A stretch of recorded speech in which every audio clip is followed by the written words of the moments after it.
You know how we often talk about luck? Like it's some kind of magical lightning strike that just happens to a few chosen people? Well, when I was in high finance, I noticed something interesting. The people who seemed the luckiest, they weren't just waiting around. They were always perfectly positioned to catch a breakthrough. So today, we're going to tear down that idea of luck and look at its architecture so you can stop waiting and actually start building. So let's just ask the big question right out of the gate. Is luck really random? Is it just something that happens to you totally out of your control? I'll be honest, for years I thought so. I thought you just had to put your head down, work your tail off, and just wait for your turn. But what if that's not the whole picture?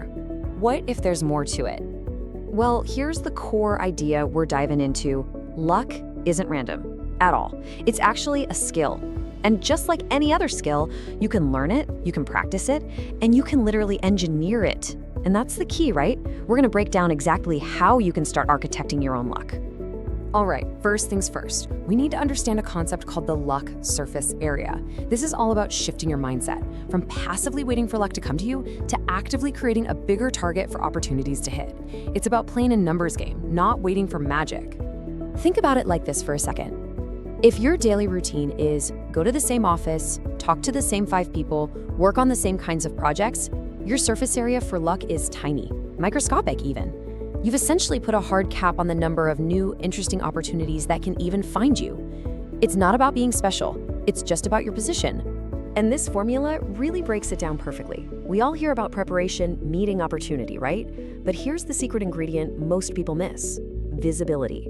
And notice, it's a multiplier. That means if your visibility is 0, I don't care how prepared you are, the whole equation goes to 0. You get nothing. Okay, let's make this real for a second. Just a quick gut check. When was the last time you went to a new event, worked from a different coffee shop, or just called up an old acquaintance out of the blue? Come on, think about it. If you're drawing a blank, that might be a sign that your luck surface area is shrinking and you don't even realize it. So how do we start expanding that surface area? Well, the first pillar is to build your social capital. And no, this isn't just about networking. This is about creating a genuine web of trust, a hidden network of advocates who send opportunities your way even when you're not in the room. And it all comes down to this mindset shift. The transactional mindset is all about keeping score, right? I do this for you, you owe me one. It assumes there's a fixed pie. But the reciprocity mindset, that's about planting seeds. It's about helping people without a scorecard. And here's the kicker. The goodwill almost never comes back from the person you helped.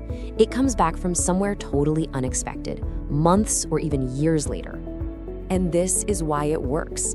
Opportunities flow through people, and people direct opportunities to those they trust. It's that simple. When you build a reputation for being reliable, for being generous, you basically become a safe bet. People want to help you. Your name starts popping up in conversations, and that reputation, it compounds, just like interest in a bank account. Okay, so building on that, our second strategy is to expand your network's reach. Now, this is going to sound a little counterintuitive, but stick with me. To find those truly life-changing breakthroughs, you often have to look beyond your immediate circle of friends. There's a famous study on this, and it found that game-changing jobs and opportunities rarely come from our best friends. Why? Because your inner circle, they're amazing for support, but they know the same people and the same information you do. Your weak ties, on the other hand, your acquaintances, they are bridges to entirely different worlds. They have new information, new people, new perspectives. They are the source of genuine opportunity. Now, having access to these new worlds is one thing, but you still have to act. And that brings us to the most hands-on part of engineering luck. You have to increase your shot variability. It means you have to get out there and, quite simply, take more shots on goal. You know, there's this thing called the spotlight effect. It's this feeling we get that everyone is watching us, scrutinizing our every move. But here's the reality check. They're not. Everyone is way too busy worrying about their own spotlight. You can be the most brilliant person in the world, but if you're invisible, opportunities cannot find you. Your work will not speak for itself. You have to speak for it. Let's just pause on this one. For real, if someone Googled you right now, would they find anything? A portfolio, a blog post, a LinkedIn profile that actually shows what you can do? If the answer is no or not really, then to the rest of the world, you're wearing an invisibility cloak. You are invisible to luck. So, how do you fix this? You start taking more shots. This creates something called positive optionality, situations where the potential upside is absolutely massive and the downside is tiny. The people we call lucky, they just try more things. They pitch the crazy idea, they publish the article, they go to the event. Yeah, most of these shots are gonna miss, but they know they only need one, just one to land, to completely change everything. Okay, I don't want this to just be a bunch of cool ideas.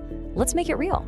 Let's turn this theory into a practical system you can use every single week to measure and manage your own trajectory.